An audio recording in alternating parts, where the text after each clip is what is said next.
వీక్షకులందరికీ నమస్కారం. 2024వ సంవత్సరంలో 12వ మాసమందు అంటే డిసెంబర్ నెలలో ద్వాదశ రాశుల వారికి ఏ విధమైనటువంటి ఫలితాలు కలగబోతున్నాయో మనం ఈ వీడియో ద్వారా తెలుసుకుందాం. ముఖ్యంగా ఈ నెల చాలా కీలకమైనటువంటి నెల.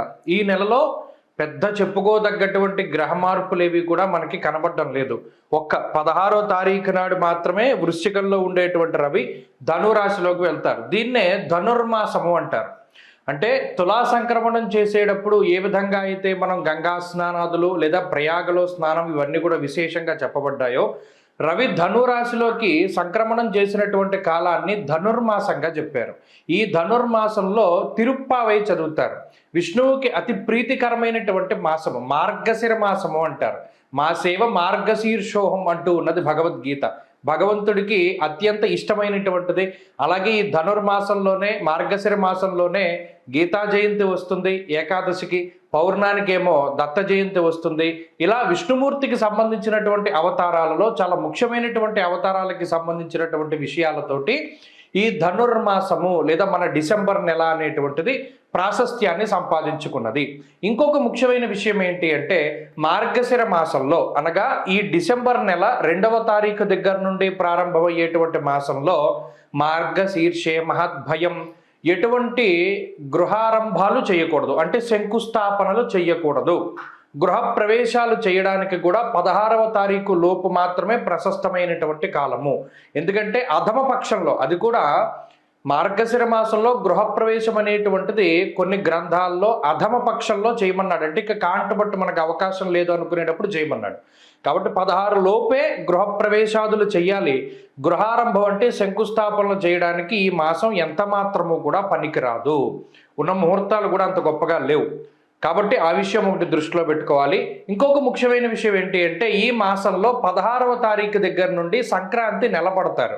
అంటే ఏ విధమైనటువంటి శుభ కార్యక్రమాలు ఆచరించడానికి కానీ అది యోగ్యమైనటువంటి కాలము కాదు. కాబట్టి అటు ఆ సంక్రాంతి నెలపట్టేది చూసుకున్నా లేదా ధనుర్మాసం లెక్కలో చూసుకున్నా, ద్విస్వభావేతు నిందితం రవి ద్విస్వభావంలోకి వెళుతున్నప్పుడు ఆ రకంగా చూసుకున్నా 16వ తారీఖు దాటిన తర్వాత శుభ కార్యక్రమాలు చేసుకోవడానికి అంత యోగ్యమైనటువంటి మాసము కాదు. ఈ విషయాలన్నిటినీ కూడా అంటే ఒక నెల ప్రారంభం అయ్యేటప్పుడు ఈ విషయాలన్నీ మనం దృష్టిలో పెట్టుకోవాలి. అలాగే ఈ మాసంలో ఇందాక మనం చెప్పుకున్నట్టు 16వ తారీఖు వరకు రవి వృశ్చిక రాశిలో సంచారం చేస్తారు. 16వ తారీఖు దాటిన తర్వాత ధనుర్రాశిలోకి ఆయన సంచారం చేస్తారు. ఇది ఒకటే మేజర్ ట్రాన్సిట్. మిగతా గ్రహాలన్నీ గత మాసంలో మాదిరిగానే ఉన్నాయి. గురుడు వక్రించి వృషభమందు, అయితే ఈ మాసంలో కుజుడు వక్రించబోతున్నారు. మనం చెప్పుకున్నాం కుజస్తంభన గురించి. ఈ మాసంలోనే డిసెంబర్ నెలలోనే కుజుడు మరలా వక్రించి వెనక్కి వెళుతూ ఉంటారు. కానీ ఈ నెలలో అయితే కుజుని యొక్క మార్పు లేదు, మరలా మిథునంలోకి వచ్చే నెలలో వెళ్తారు. కేతువు కన్యా రాశిలోను, రవి బుధులు వృశ్చిక రాశిలోను, అలాగే శుక్రుడు మకర రాశిలోను, కుంభమందు శనేశ్వరుడు, మీనంలో రాహువు ఉన్నారు. ఇది అపసవ్య చక్రము అంటారు. ఈ అపసవ్య చక్రం ప్రకారం ఈ విధంగా చూసుకోవాలి. మరి ఇలా ఉన్నప్పుడు గ్రహస్థితి మేషాది ద్వాదశ రాశుల వారికి ఈ మాసం ఏ విధమైనటువంటి ఫలితాలు కలగబోతున్నాయో మనం ఇప్పుడు తెలుసుకుందాం. మకర రాశి వారికి ఈ మాసంలో ఉండేటువంటి స్థితిగతులను కనుక పరిశీలన చేస్తే జన్మ శుక్రుడు చాలా యోగ్యమైనటువంటి ఫలితాన్ని ఇస్తారు. అలాగే లాభస్థానంలో ఉండేటువంటి రవి బుధులు, ఈ 3 గ్రహాలే అనుకూలమైనటువంటి గ్రహాలుగా చెప్పచ్చు. అయితే ఒక మంచి విషయం ఏంటంటే సరే ఈ నెలలో అయితే కుజుడు అంటే సప్తమ కుజుడు ఏమీ ప్రతికూలమైనటువంటి గ్రహం కాకపోయినప్పటికీ ఈ నెలలో వక్రిస్తారు. కాబట్టి ఈ నెలాఖరున 6వ స్థానంలోకి వెళ్తారు వచ్చే నెలలో. అది ఒక మంచి విషయంగా చెప్పచ్చు. 6వ స్థానంలోకి కుజుడు వెళ్ళడం చాలా మంచిది. అంటే గత మాసంతో పోల్చుకుంటే అనుకూలత అనేటువంటిది పెరిగింది. అంటే శుక్రుడి యొక్క అనుకూలత, రవిబుధుల యొక్క అనుకూలత వల్ల. అయితే దీనివల్ల ప్రత్యేకించి స్వదేశంలో ఉన్నటువంటి వారికంటే విదేశంలో ఉన్న వాళ్ళు ఎక్కువ బాగుపడతారు. మకర రాశి వారు ఎవరైతే దేశాంతరవాసం చేస్తున్నారో అంటే దేశం దాటి బయట ఉన్నారో వారు అనేక రకాల ఇబ్బందులు ఎదుర్కొని ఉంటే వారికి ఇది మంచి చేస్తుంది.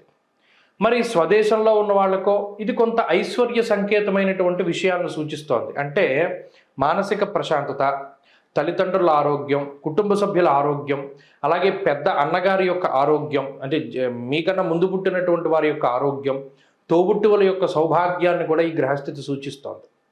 అయితే లాభంలో బుధుడు ఉండడం, లాభంలో రవి ఉండడం వల్ల శుభ కార్యక్రమాలు చేయగలగడం, అంటే ఏదైనా కొంత శ్రమించో కష్టపడో మీ స్థాయిని మించో కొంత ధనాన్ని అప్పుగా తీసుకునో ఏదైనా సరే కొంత కష్టపడి శుభ కార్యక్రమాలను చేయగలుగుతారు. మీ ముఖ్యమైనటువంటి రోజుల్ని అంటే పండగల్ని పబ్బాలని వీటిని చేసుకోగలుగుతారు.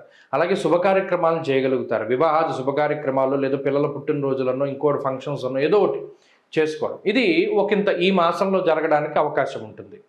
అలాగే ఈ మాసంలోనే అర్ధంచ స్వకులాచార కుల ఆచారాలను పాటించడం, ఏదైనా భగవంతుడికి సంబంధించినటువంటి మొక్కుబళ్ళు ఉంటే అవి తీర్చుకుంటూ ఉండడం, తీర్థయాత్రలు చేయడం ఇత్యాది విషయాలు కూడా ఈ మాసంలో జరగడానికి అవకాశం ఉంటుంది.